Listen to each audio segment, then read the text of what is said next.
Hello everyone, आप सभी का जुडिशरी बाय पीडब्ल्यू के प्लेटफॉर्म पर स्वागत है। आई एम अपूर्वा पुरोहित। अगर आप लॉ एस्पिरेंट हो, किसी भी प्रकार के लॉ के एग्जाम्स को देते रहते हैं, चाहे जुडिशरी का एग्जाम हो, एपीओ का एग्जाम हो, कोई भी और प्रकार का लॉ क्लर्क, लॉ ऑफिसर के एग्जाम देते रहते हैं, तो आप लोगों के लिए एक बहुत ही बढ़िया खबर है।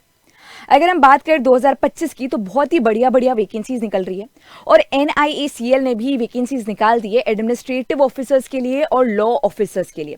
और ये 1, 2, 3, 4, 10 वैकेंसीज नहीं है, यहाँ पे 550 वैकेंसीज निकाली गई है, जहाँ पे एडमिनिस्ट्रेटिव ऑफिसर्स भी शामिल है। तो आपको ये भी देखना है कि लॉ ऑफिसर्स के लिए कितनी है। वो 50 है, but 50 is also not any less. जहां पर कभी 5 वैकेंसी आ रही है, कहीं पे 10 आ रही है, तो वहां पे 50 वैकेंसीज भी कोई कम बात नहीं होती है। तो यहाँ पे जर्नलिस्ट के लिए भी है, स्पेशलिस्ट के लिए भी है, और यहाँ पे हम लोग ये भी डिस्कस करेंगे कि क्या सैलरी रहने वाली है, क्या आप इस एलिजिबिलिटी ब्रैकेट में फॉल करते हैं या नहीं करते हैं, एग्जाम किन फेजेस में होने वाला है, बेसिक रिक्वायरमेंट्स क्या क्या है इस एग्जाम की, ये सारी चीजों को हम लोग डिस्कस करने वाले हैं। कब एग्जाम कंडक्ट होने वाला है, सबसे पहले तो ये बात कर लेते हैं। तो अगर हम लोग बात करते हैं पहले तो वैकेंसीज की, तो यहाँ पे आप देख सकते हो कि डिफरेंट काइंड ऑफ वैकेंसीज है। यहाँ पे जर्नलिस्ट के लिए भी है, स्पेशलिस्ट के लिए भी है। अगर लॉ स्पेशलिस्ट की अगर हम बात करें तो यहाँ पे 50 वैकेंसीज है इन टोटल। और यहाँ पे भी अगर आप SC देखते हो तो 8, ST देखते हो 4, OBC देखते हो 13, EWS 5 और UR में आप देखोगे 20 वैकेंसीज आपकी प्रोवाइड की गई है, विच इज नॉट बैड अगर हम लोग देखें तो। अगर आप डेट्स देखेंगे, इंपॉर्टेंट डेट्स मैडम क्या क्या रहने वाली है, हम लोग कब फॉर्म फिल कर सकते हैं, और इसके अलावा क्या आखिरी तारीख रहने वाली है, कब एग्जाम होने वाला है। तो ऑनलाइन रजिस्ट्रेशन एंड पेमेंट की फीस की जो डेट है 7 अगस्त से स्टार्ट हो चुका है, और इसके अलावा 30 अगस्त आपके पास आखिरी तारीख है एग्जाम में एग्जाम फॉर्म को फिल करने की, ऑनलाइन रजिस्ट्रेशन और ऑनलाइन पेमेंट करने की। इसी के साथ साथ में अगर हम लोग फेज 1 ऑब्जेक्टिव एग्जाम की बात करते हैं तो 14 सितंबर 2025 को आपका एग्जाम भी हो जाएगा। और अगर देखें तो मतलब 1 महीने से थोड़ा ही और ज्यादा बाद आपका phase 2 online examination objective plus descriptive exam भी हो जाएगा, जो कि अगेन आपका 29 अक्टूबर 2025 को रहने वाला है। तो मतलब आप बहुत ही फटाफट ये चीजें हो रही है। आपने अभी अगस्त महीने के अंत में आके सारा फॉर्म फिल किया, पेमेंट करा, इसके थोड़े समय बाद आप 14 सितंबर की बात करें तो आप एग्जाम में अपीयर कर पाएंगे ऑब्जेक्टिव टेस्ट में फेज 1 में। फेज 2 में आप एंटर करोगे तो ऑब्जेक्टिव प्लस वहां पे मेंस भी होगा, डिस्क्रिप्टिव भी होने वाला है। तो आप 29 अक्टूबर 2025 को आप दे पाएंगे। यहाँ पे अगर आपको इस नोटिफिकेशन से कोई भी रिक्वायरमेंट है, कोई भी डाउट है, तो आप मुझसे पूछ सकते हैं कि मैडम कैसे क्या करना है। वैसे मैं आप लोगों को ये टेलीग्राम पे शेयर कर दूंगी इस पर्टिकुलर नोटिफिकेशन को, अगर आपको कोई भी डाउट रहता है। अगर एजुकेशनल क्वालिफिकेशंस की अगर हम बात करते हैं तो आप लोग जो लॉ कर चुके हैं, आप लोग स्पेशलिस्ट कैटेगरी में आते हैं, और यहाँ पे आप लॉ ऑफिसर के लिए, लीगल स्पेशलिस्ट के लिए अपीयर कर रहे हैं। तो यहाँ पे आपका जो मिनिमम क्वालिफिकेशन है वो या तो आपने कोई भी तरीके से ग्रेजुएशन कंप्लीट कर रखा है, यानी कि अंडर ग्रेजुएशन प्रोग्राम कर रखा है, या फिर पोस्ट ग्रेजुएशन प्रोग्राम कंप्लीट कर रखा है, और आपका मिनिमम जो पासिंग मार्क्स है वो 60% भी होना चाहिए। सबसे पहले तो ये कि आपका मिनिमम क्वालिफिकेशन होना चाहिए, जो कि इन्होंने बता रखा है और अभी हम देखेंगे भी। तो और इसके अलावा ये रिकॉग्नाइज्ड यूनिवर्सिटी से होना चाहिए, या और any equivalent qualification recognised as such by central government. अब लीगल स्पेशलिस्ट, जैसे कि मैंने कहा, यहाँ पे ग्रेजुएशन और पोस्ट ग्रेजुएशन इन लॉ दोनों में से कुछ भी, ऐसा नहीं कि पोस्ट ग्रेजुएशन ही रिक्वायरमेंट है। या तो आपने जैसे BLLB का कोर्स कराया, जो भी कोर्स कंप्लीट करा है, या फिर आपका पोस्ट ग्रेजुएशन कोर्स है और मिनिमम आप 60% लेकर आए हो। अगर आप SC, ST, PWD कैटेगरी में फॉल करते हैं तो 55% का कट ऑफ आपके लिए रखा है। कट ऑफ तो नहीं, एलिजिबिलिटी क्राइटेरिया। आप अपने लॉ स्कूल में 55% लेकर आए थे, और अगर आप SC, ST, PWD हो तो आप एग्जाम में अपीयर कर सकते हैं। और अगर आप जनरल हो कैटेगरी के तो सिचुएशन के अंदर आपको मिनिमम 60% सिक्योर करने हैं। इसके बाद में अगर हम लोग एंटर करते हैं कि कितना भाई मैडम पैसा मिलने वाला है, हमें बस पैसे की बात बताओ, तभी तो हम सोचें, डिसाइड करें कि एग्जाम अपीयर करने लायक है या नहीं है। तो अगर बेसिक पे की बात करें तो 50,925 ये अभी बेसिक पे है। लेकिन अगर आप लमसम सारे के सारे अलाउंसेस ऐड करते हो तो ग्रोस एम्यूलमेंट्स आपके 90,000 तक रहने वाला है मेट्रोपॉलिटन सेंटर्स में, जो कि अपने आप में काफी ठीक अमाउंट है। अगर हम लोग लॉ ऑफिसर के लेवल की बात कर रहे हैं, एक तो अपने आप में आपको शाही पोजीशन मिल रही है, ऑफिसर रैंक की पोजीशन मिल रही है, और दूसरी तरफ आपको पैसा भी ठीक मिल रहा है फॉर द बिगिनिंग। अगर हम लोग बिगिनिंग के लेवल पर देखें तो it is a good amount. इसके बाद में हम लोग बात करते हैं डायरेक्टली कि मैडम आप ये बताओ कि जो मिनिमम एज क्राइटेरिया है वो क्या रहने वाला है, क्योंकि मुझे पता तो होना चाहिए कि मैं इस एग्जाम में अपीयर कर सकता हूँ या कर सकती हूँ। तो मिनिमम एज अगर हम 1/8/2025 की तारीख में देखें तो आपकी मिनिमम एज होनी चाहिए 21 साल। एज ऑन 1/8/2025 यानी कि 1 अगस्त 2025 मिनिमम होनी चाहिए 21 साल और मैक्सिमम होनी चाहिए आपकी 30 साल 1 अगस्त 2025 को। उससे ज्यादा आपकी उम्र नहीं होनी चाहिए।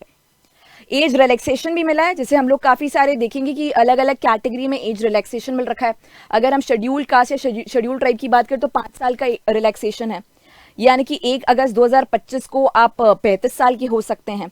अगर हम बात करते हैं other backward classes non creamy layer की, तो 3 इयर्स का रिलैक्सेशन मिल रखा है। पर्सन विद बेंचमार्क डिसेबिलिटीज की बात करें तो आपको 10 इयर्स का रिलैक्सेशन मिल रखा है। तो ये तो रही एज रिलैक्सेशन के बारे में बात। इसके बारे में लेट्स डिस्कस अबाउट कि आपको यहाँ पे एग्जाम में अगर अपियर करना है तो किन चीजों का ध्यान रखना पड़ेगा, एग्जाम कितने फेजेस में हो रहा है और वो एग्जाम का सिलेबस क्या रहने वाला है। तो सबसे पहले जो फेज 1 में आपका प्रिलिमिनरी एग्जाम रहने वाला है उसका सिलेबस ये है, 100 मार्क्स का पेपर है और टोटल ड्यूरेशन 60 मिनट्स है। और ये जो टेस्ट है सबके लिए बराबर से, स्पेशलिस्ट के लिए, जनरलिस्ट के लिए ये सेम पैटर्न रहने वाला है। यहाँ पे कोई लॉ का क्वेश्चन भी नहीं पूछ रहा आपसे, यहाँ पे आपसे इंग्लिश लैंग्वेज के सवाल आ रहे हैं। Number of questions 30, number of marks 30, मतलब मैक्सिमम मार्क्स 30। इसका ड्यूरेशन है 20 मार्क्स। इसके बाद में रीजनिंग एबिलिटी के ऊपर सवाल पूछे जाएंगे, वही 35 मार्क्स के सवाल, 35 मार्क्स मतलब एक क्वेश्चन को 1 मार्क अलॉटेड है। 20 मिनट का ये भी आपका रहने वाला है। 20 मिनट्स डिवाइड किया हुआ है। रीजनिंग एबिलिटी की बात करें, क्वांटिटेटिव एप्टीट्यूड की बात करें तो तीनों में ही आपको 20 मिनट मिले हैं।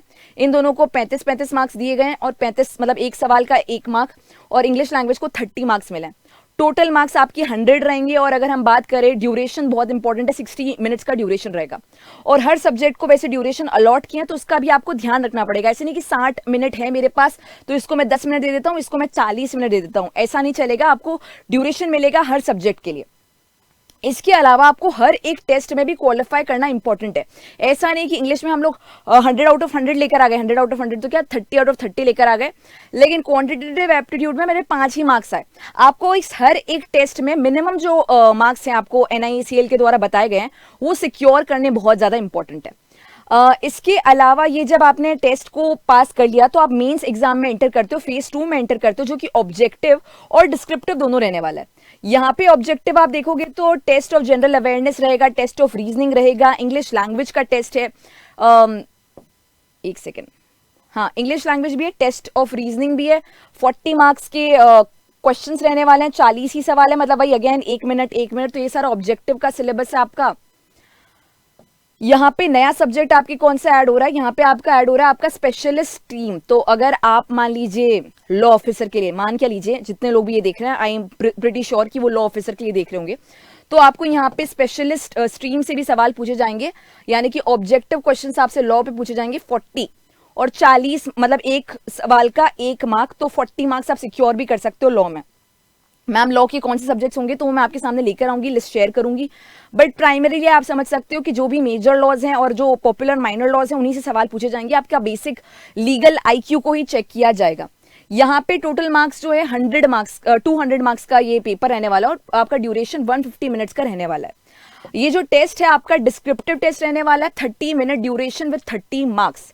जो मेंस के एग्जाम की बात करें तो ऑब्जेक्टिव के साथ साथ में आपका सब्जेक्टिव डिस्क्रिप्टिव टेस्ट भी होगा जो कि 30 मिनट का होगा, और आपका जो ड्यूरेशन है वो भी जो है 30 मिनट्स के अलावा 30 मार्क्स का भी रहने वाला है। तो ये सारी की सारी ना कुछ चीजें जिनका आप ध्यान रखेंगे कि किस तरीके से आप अपीयर कर सकते हो, किन किन चीजों का ध्यान रख सकते हो, क्या बेसिक रिक्वायरमेंट्स है, आइडेंटिटी वेरिफिकेशन के लिए किन किन चीजों की रिक्वायरमेंट होगी, पैन कार्ड, पासपोर्ट, मतलब बेसिक सारी चीजें आपको बता रखी है कि कैसे आप इंश्योर करवा सकते हो अपनी आइडेंटिटी को।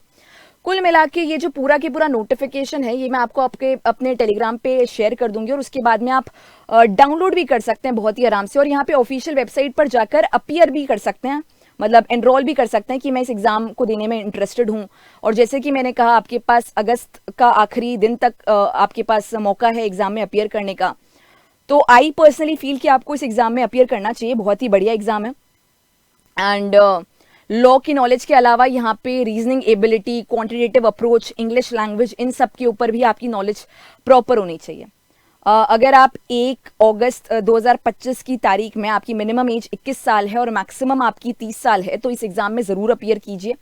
अगर आपका कोई डाउट होता है तो आप रिकॉर्डेड जो क्लास है उसमें आप कमेंट में लीव कर सकते हैं, वो कमेंट को देखकर मैं रिप्लाई कर दूंगी। मतलब अगर आपके दिमाग में कोई चीज़ आती है कि मैम मुझे ये बात समझ नहीं आई है, ये वाला जो क्वेश्चन है आपने इसका जवाब नहीं दिया, कोई दिक्कत की बात नहीं, you can leave the comment, I will come back and read it and let you know कि क्या सब चीज़ें हैं।